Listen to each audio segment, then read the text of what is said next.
wanted to show you guys the books I got really quickly.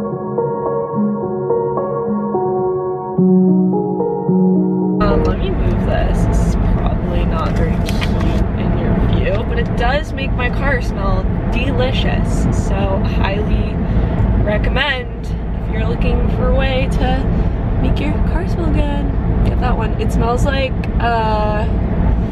what's that candle at Bath and Body Works? It smells like a man. Teakwood something. It smells like that. So my car smells like a man. Such a weird thing to say. I'm just holding you guys while I turn here, and then we should be pretty good for a second. Alright.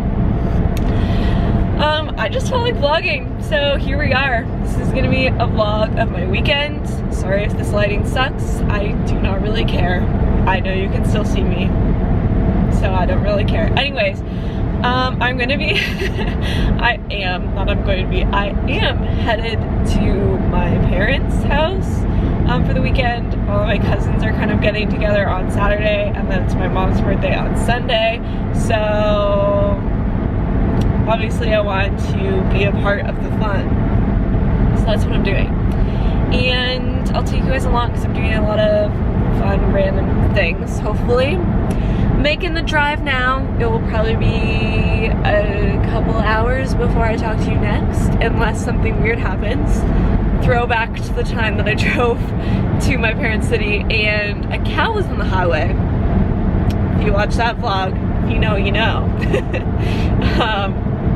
But hopefully there are no cows on the highway this time around. And I will see you guys when I get there. I'm gonna jam out to music. Maybe listen to a Joe Rogan podcast. So good times. All right, bye.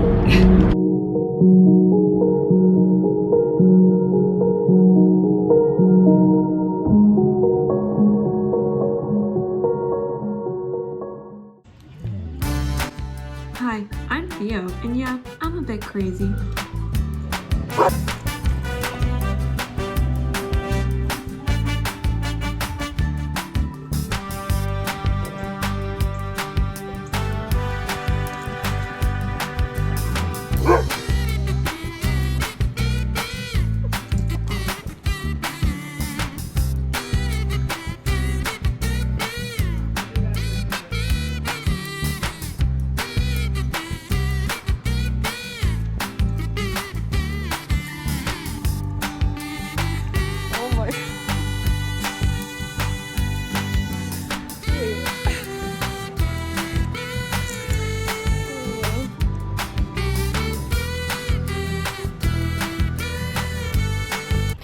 Hey guys, it's been a crazy weekend, and I realized that I had set this up being like, I'm gonna vlog a ton and show you guys my whole weekend, hanging out with family, hanging by a pool at my parents' house, like all this stuff.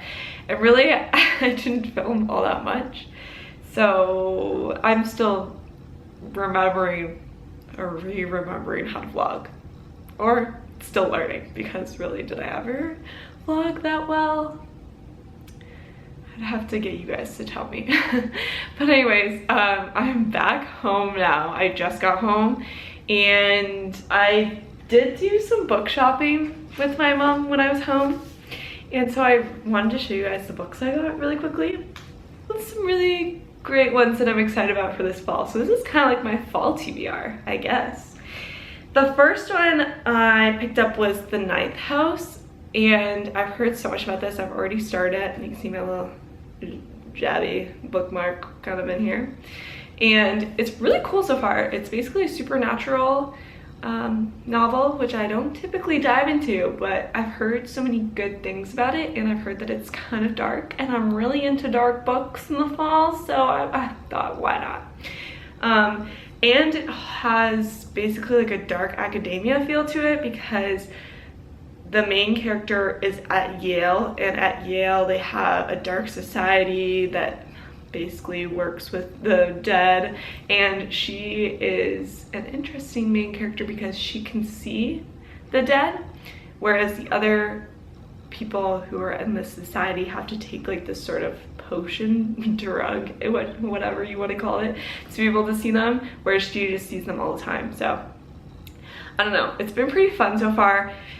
Been a bit of a challenging read so far, if you know what I mean. Sometimes you're just, there's so much going on in a new fantasy that you're just, it takes a long time to get your footing. Like you're like, okay, what are all these new words I'm learning? What is this new scenery I'm learning? At the beginning of the book, it has it has this map, and there's 34 locations on it.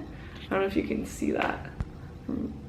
There's like 34 locations on Yale.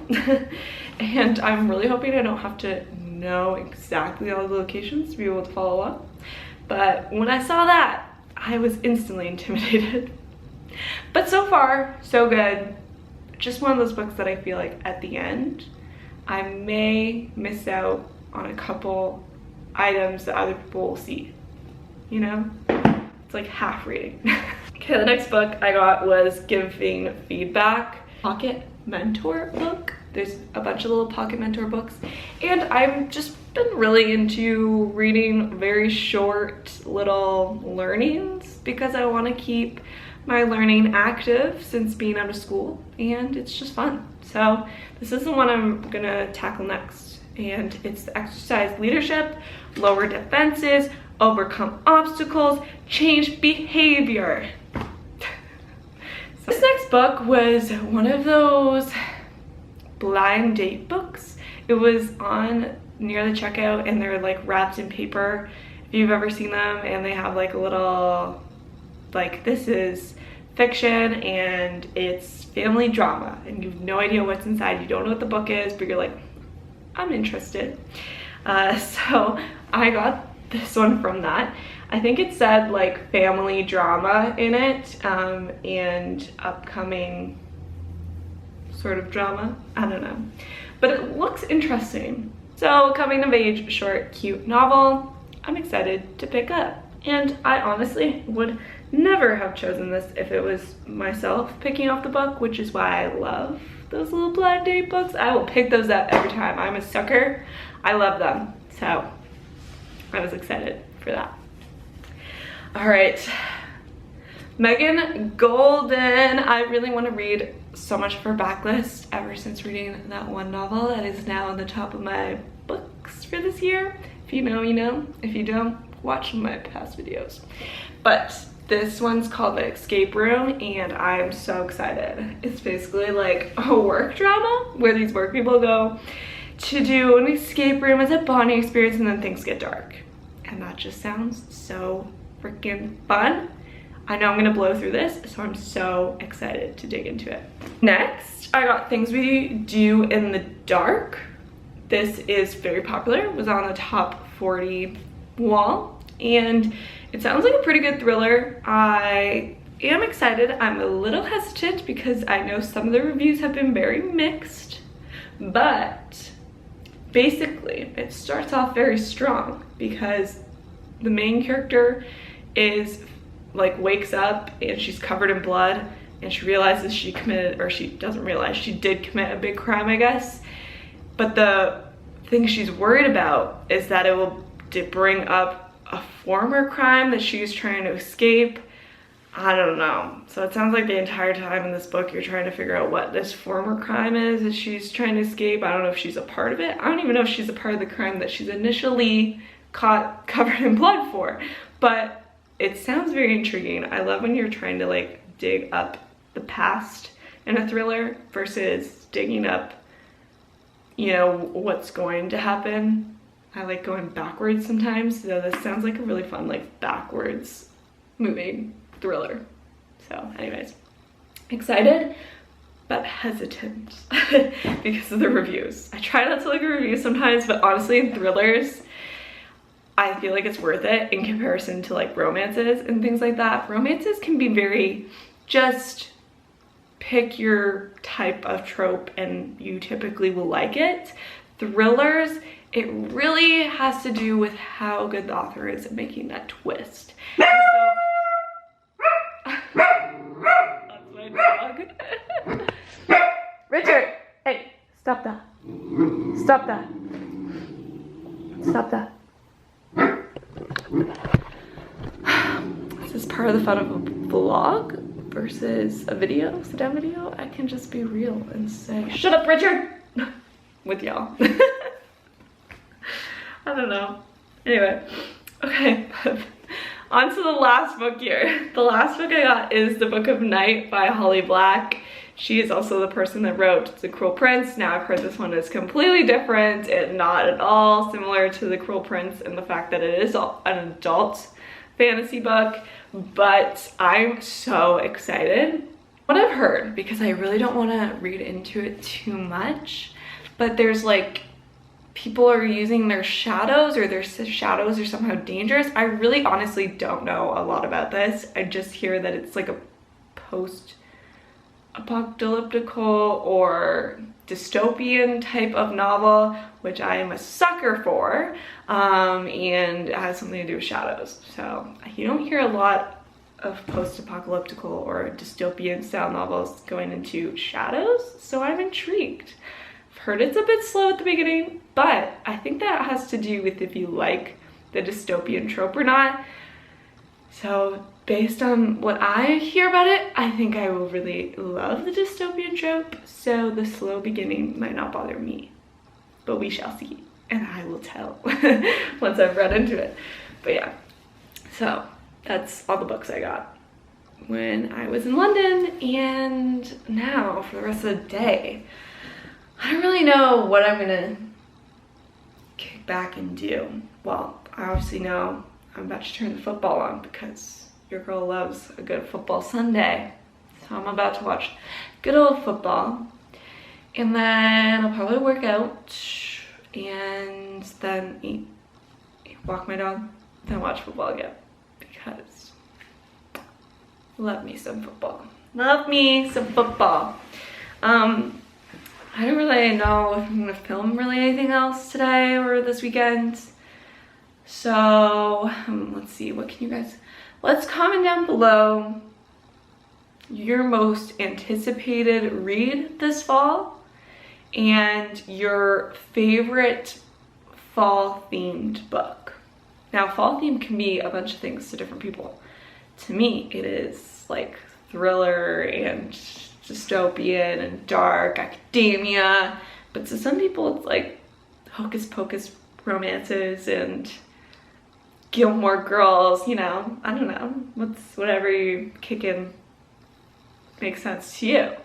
But please let me know, comment down below your favorite fall book and your most anticipated fall book, because I'm so curious. I am so curious. And if you've read any of these, please hype them up for me, because I want to get into the reading excitement. I feel like I've been on a bit of a slump, and honestly, I'm kind of putting myself in that spot. Like, for instance, this Ninth House. You can't look at this kind of style book and think, oh, this is gonna be a fast read.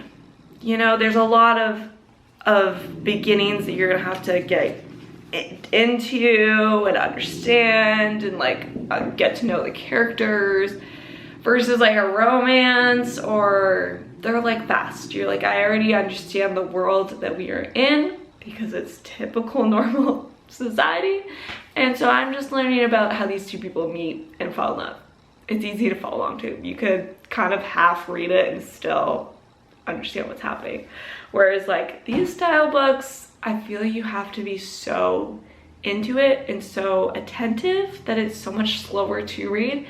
And if you aren't loving every chapter, it can be so easy to get into a slump. At least that's what I think. It's so rewarding. This is the thing. Some people will tell me like, just don't read them then. It doesn't sound like you really love them if you're getting into a slump. But the thing is, they're so like rewarding when you're done the book or halfway through the book and you're actually like deep into the world.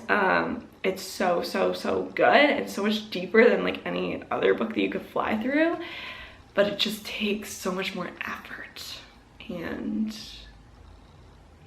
I don't know, you know, when you're just like, I'm like putting an effort into my work day, or I'm putting an effort into other things that I'm like, I don't really want my reading to also be an effort, but it is so worth it. So I don't know. Anyways, I'm rambling. But also, I guess that's what vlogs are for, right? I don't know, I just want you guys to hang out with me all day. I just want this to be kind of like FaceTiming. Like, should I bring you guys along while I cook meals? I don't know. What else do people do in vlogs? I feel like I never really have much to show other than my books, because I know you guys love my books and I love my books, and that's kind of what my channel has turned into, is like books, my dog, and me. And I love it so much, but then I'm like, okay, what are we doing now? How do we want to hang out? What's our deal? I'm putting us in a box, and I shouldn't put us in a box. We are not a box, we're a circle. So what do you want to do? My circle pals, my bowling balls, my tennis balls. What's up? What's new? Where are we headed? We gonna roll there? I think we gotta roll. All right, I'm done with this. I will see you guys in the next video.